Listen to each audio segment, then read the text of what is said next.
जय श्री राम बच्चों। आज हम आपसे एक बहुत ही जरूरी बात करना चाहते हैं जो आपके पढ़ाई से संबंधित है और सबके लिए जरूरी है ये जानना कि क्या 11th पढ़ना जरूरी है क्या। अक्सर 10th के बाद बच्चे ये गलती कर बैठते हैं या वो किसी से सलाह लेते हैं तो उन्हें ये सुनने को मिलता है कि 11th जरूरी नहीं है, 11th पढ़ के क्या करोगे, 12th पढ़ना सीधे से। तो आज हम उसी विषय पर चर्चा करने वाले हैं ताकि आपके मन में कोई भी गलत सलाह देने वाले का आपके मन पर कोई प्रभाव न पड़े।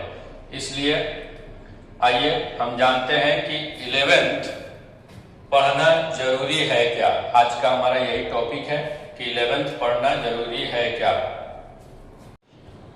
तो आइए जानते हैं 11th और 12th के सिलेबस के बारे में, क्योंकि जब तक आप 11th और 12th के सिलेबस का कंपैरिजन नहीं करेंगे तब तक आपको ये पता नहीं चलेगा कि 11th पढ़ना जरूरी है क्या। तो आइए हम लोग 11th और 12th के कुछ सिलेबस का जानते हैं 11th और 12th के सिलेबस के बारे में, क्योंकि जब तक आप 11th और 12th के सिलेबस का कंपैरिजन नहीं करेंगे तब तक आपको ये पता नहीं चलेगा कि 11th पढ़ना जरूरी है क्या। तो आइए हम लोग 11th और 12th के कुछ सिलेबस का तुलना करते हैं। जैसे देखिए बच्चों, एक टॉपिक है आपके 11th 12th का, 11th 12th इसलिए मैं बोल रहा हूं क्योंकि ये टॉपिक 11th में भी है और 12th में भी है। तो जब तक आप इसको नहीं समझेंगे तब तक आपको ये भ्रम रहेगा कि 11th पढ़ना जरूरी नहीं है। तो देखिए यहाँ पे हमने 3 टॉपिक लिखे हैं, समुच्चय, संबंध और फलन। अब इसमें 11th और 12th में देखिए क्या है कि ये पूरा का पूरा जो समुच्चय है ये आपका 11th में है। संबंध समुच्चयों के आधार पे ही बना है, इसलिए जब तक आप समुच्चय नहीं पढ़ेंगे तो आपको संबंध नहीं समझ में आएगा।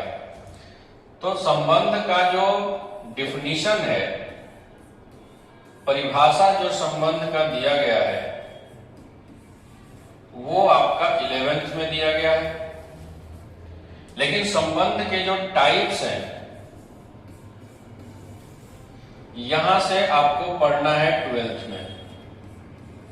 अब आप ये समझिए कि अगर आपको किसी संबंध का, किसी रिलेशन का अगर आपको परिभाषा ही न पता हो तो आप उसके टाइप्स कैसे समझ पाएंगे। अब ये हम आप पे छोड़ते हैं। अगला, कौन से संबंध फलन कहलाते हैं और कौन से संबंध फलन नहीं कहलाते हैं, तो इसका भी बच्चों डिफिनीशन जो है, डिफिनीशन 11th में ही दिया हुआ है, लेकिन फलन के जो टाइप्स हैं और फलन के जो विशेष रूप है ये आपको 12th में पढ़ना है। तो आप समझिए कि आप समझिए इस बात को कि अगर आप समुच्चय नहीं जानेंगे तो आपको संबंध नहीं पता चलेगा, क्योंकि समुच्चयों के बीच ही संबंध बनता है। और जब आप संबंध का डिफिनीशन 11th में नहीं पढ़ेंगे तो आपको 12th में उसके टाइप्स कैसे समझ में आएंगे बच्चों। फलन जो है वो संबंध का एक विशेष प्रकार है। कुछ संबंध फलन कहलाते हैं, कुछ संबंध फलन नहीं कहलाते हैं। तो कौन से संबंध फलन कहलाएंगे और कौन से संबंध फलन नहीं कहलाएंगे, ये परिभाषा दिया हुआ है 11th में। अब उसके प्रकार दिए हुए हैं 12th में। तो बताइए, अगर आप ये नहीं पढ़ पाएंगे तो ये आपको कैसे समझ में आएगा बच्चों। तो आप खुद ही डिसाइड कीजिए कि यहां से आपको 11th पढ़ना चाहिए या नहीं पढ़ना चाहिए। उसके बाद नेक्स्ट हम देखेंगे, नेक्स्ट टॉपिक देखिए बच्चों, त्रिकोणमिति और प्रतिलोम त्रिकोणमिति। नाम से ही पता चलता है कि इसका प्रतिलोम ये है।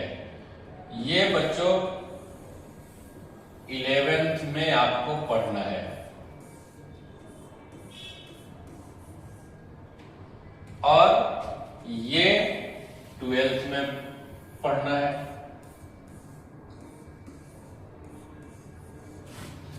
अब आप समझिए कि किसी चीज को आप सीधे सीधे नहीं जानते हो तो आप उसका उल्टा कैसे जान पाएंगे या समझ पाएंगे।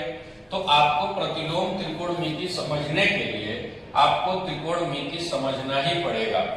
और सिर्फ प्रतिलोम त्रिकोणमिति समझने के लिए त्रिकोणमिति समझना नहीं है, आप आगे चल के इसमें देखेंगे कि त्रिकोणमिति जो है वो 11वीं 12वीं के मैथ की जान है।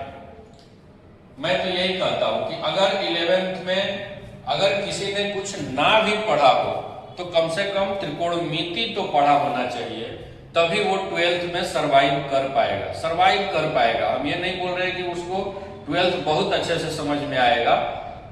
अगर उसने 11th बहुत बढ़िया से पढ़ा है तो वो 12th उसका हंसते हंसते बीत जाएगा, पता भी ना चलेगा उसको। लेकिन अगर त्रिकोणमिति उसने नहीं पढ़ा तो यकीन मानिए 12th के 60% सिलेबस पे त्रिकोणमिति का कब्जा है।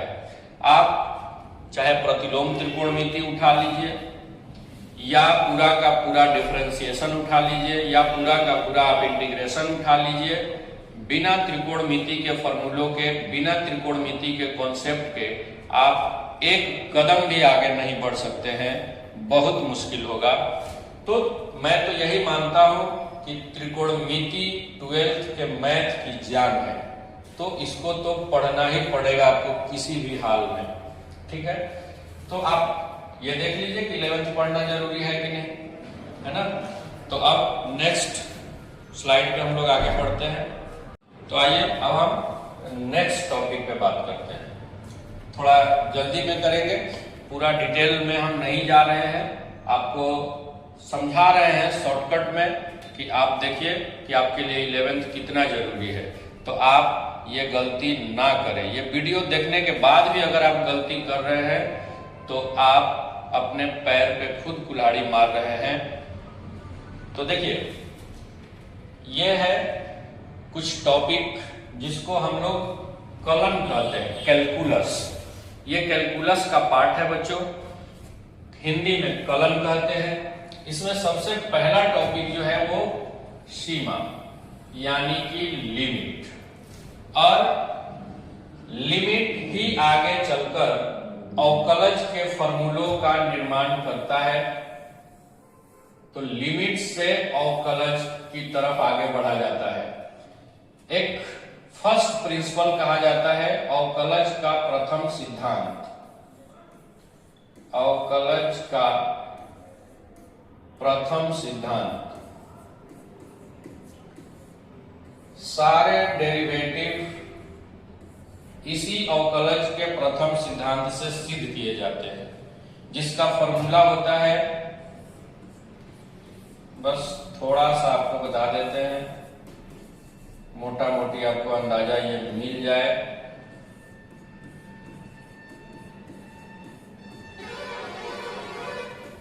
देखिए बच्चों, ये फॉर्मूला होता है अवकलज के प्रथम सिद्धांत का, और इसमें लिमिट यूज किया जाता है। अब आप सोचिए कि अगर आप लिमिट नहीं पढ़ेंगे तो अवकलज के फॉर्मूले या तो आप रट्टा मारेंगे, अगर आप रट्टा मारेंगे तो उसके यकीन मानिए कि उसका यूज आप सही समय पर सही जगह नहीं कर पाएंगे। किसी भी चीज को यूज करने के लिए उसको समझना होता है। आपके पास कोई इंस्ट्रूमेंट हो और उसका आप यूज करना न जानते हो, लेकिन आप रखे हो यानी रट्टा मारे हो फॉर्मूला, और आप उसका यूज करना नहीं जानते हो, उसके बारे में आप नहीं जानते हो, तो वो आपके किसी काम का नहीं है। उसके लिए आपको किसी दूसरे मिस्त्री को बुलाना पड़ेगा, वो आप ही का पेचकस, आप ही का पिलास यूज करके वो आपका इंस्ट्रूमेंट, आपका कोई भी इलेक्ट्रॉनिक डिवाइस बनाकर चला जाएगा और आपसे पैसा भी ले लेगा। तो बच्चों, इंस्ट्रूमेंट होना जरूरी नहीं है, उसके बारे में जानकारी होना जरूरी है। तो सीमा से अवकलज कैसे आएगा, इसके लिए आपको लिमिट बहुत बढ़िया से पढ़ना पड़ेगा। इसके बाद ये कंटिन्यूटी, कोई भी ग्राफ कंटिन्यूअस होता है तो वो अवकलनीय होता है, ये आप 12th में पढ़ेंगे। अब अगर आप लिमिट नहीं जानते तो आपको ये यकीन मानिए बिल्कुल समझ में नहीं आएगा, बिल्कुल ऊपर ऊपर जाएगा आपके, अगर आपने लिमिट नहीं पढ़ा। ये नहीं समझे तो आपको कभी भी ये पता नहीं चल पाएगा कि अवकलज किन फंक्शन का होता है और किन फंक्शन का नहीं होता है, क्योंकि सभी फंक्शन के अवकलज नहीं होते हैं, किसी किसी के अवकलज होते हैं। तो वो डिपेंड करता है उसके फलन की कंटिन्यूटी पे। तो आप देखिए कि अगर आपने 11th नहीं पढ़ा, ये आपका 11th में दिया हुआ है, लिमिट जो है वो पूरा का पूरा 11th में दिया हुआ है, उसके बाद ये लिमिट खत्म हो गया है, सीधे आपका 12th में सांख्यता और अवकलनीयता से शुरू हुआ है। बच्चों, समाकलन के बारे में आप ये जान लीजिए कि इसको इंटीग्रेशन बाद में कहा गया, पहले तो इसका नाम एंटी डेरिवेटिव था, प्रति अवकलज।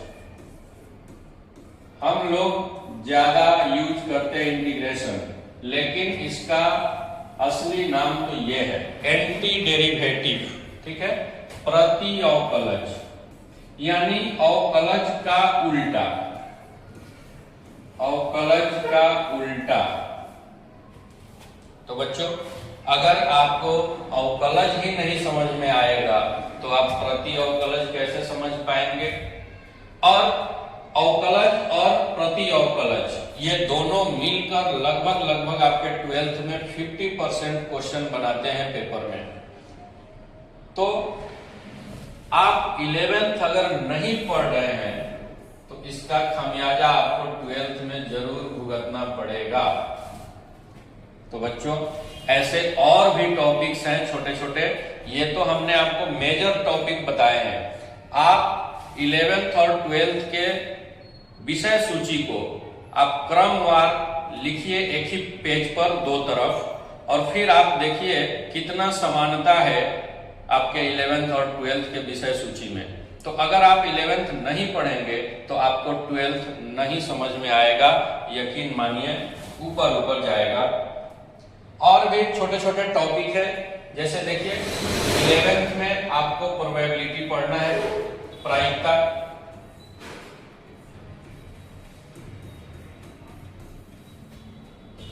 ट्वेल्थ में भी आपको प्रायिकता पढ़ना है, 11th में भी पढ़ना है और 12th में भी पढ़ना है। अब आप बताइए बच्चों कि क्या 11th वाला ही 12th में पढ़ना होगा? नहीं, जहां 11th खत्म होगा वहां से 12th वाला प्रोबेबिलिटी शुरू होगा। तो अगर 11th आप नहीं पढ़े होंगे प्रोबेबिलिटी, तो आपको प्रोबेबिलिटी 12th का कैसे समझ में आएगा? तब बच्चे दोष मढ़ देते हैं 12th के टीचर पर, पढ़ाने वाले पर, कि प्रोबेबिलिटी तो माथा के ऊपर ऊपर जा रहा है। ऐसा ही एक टॉपिक बच्चे बोलते हैं कि ये तो बिल्कुल ही नहीं समझ में आ रहा है, 3D ज्योमेट्री। 3D ज्योमेट्री तो बच्चों ये 11th में भी है और 12th में भी है। 11th में आप देखिएगा कि इसका नाम इंट्रोडक्शन टू 3D ज्योमेट्री ऐसे करके है, इंट्रोडक्शन टू 3D ज्योमेट्री। यानी 11th में 3D ज्योमेट्री का परिचय है, सिर्फ परिचय, बाकी सारा 3D 12th में है। तो जब तक किसी आदमी का आपसे परिचय नहीं हुआ रहेगा तब तक आप उस आदमी के बारे में कैसे जानेंगे बढ़िया से, ही बताइए। तो अगर किसी आदमी को बहुत बढ़िया से समझना हो तो पहले तो उससे आप परिचय कीजिए, ठीक है। जितना अच्छा आपका इंट्रोडक्शन होगा उस आदमी से, उतना ही ज्यादा आप उसको समझ पाएंगे बच्चों।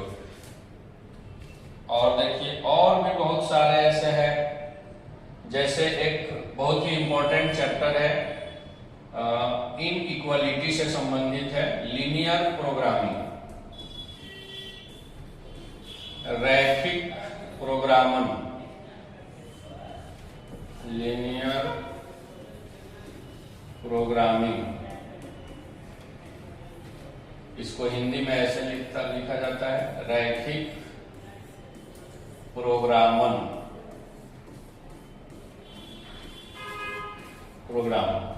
बच्चों ये ग्राफ से संबंधित है।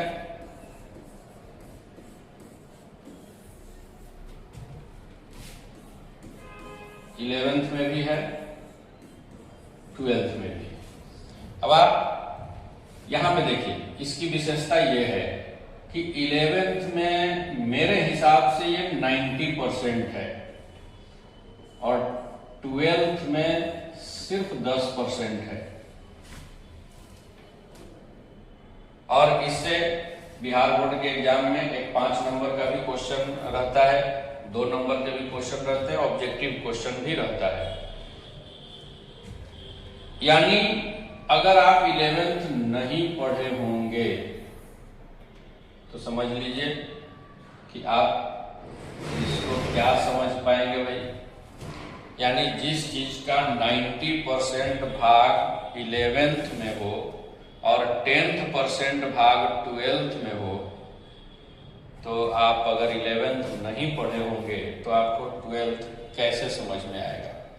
इतना ही नहीं बच्चों, अभी और भी है।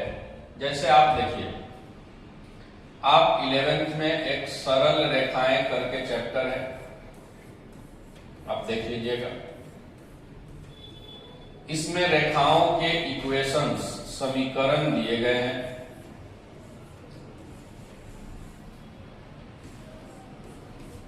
अगर ये इक्वेशंस आपको पता नहीं है तो आप 12th में एक अवकलज का अनुप्रयोग चैप्टर है, अवकलज का अनुप्रयोग,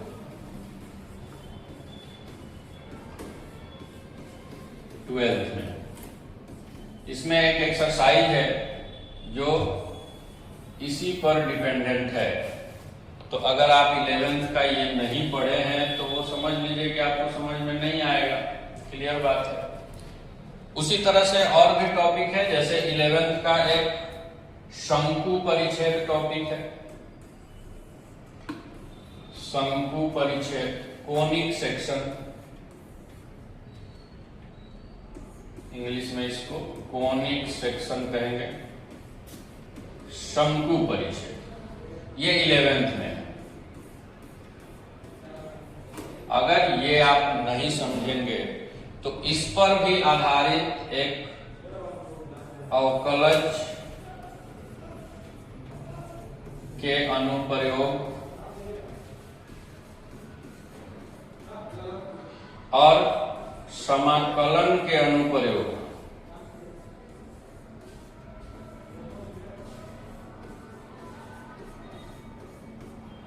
के कुछ क्वेश्चन है 12th में जो आपसे नहीं बन पाएंगे अगर आप 11th का शंकु परिच्छेद नहीं पढ़े हैं।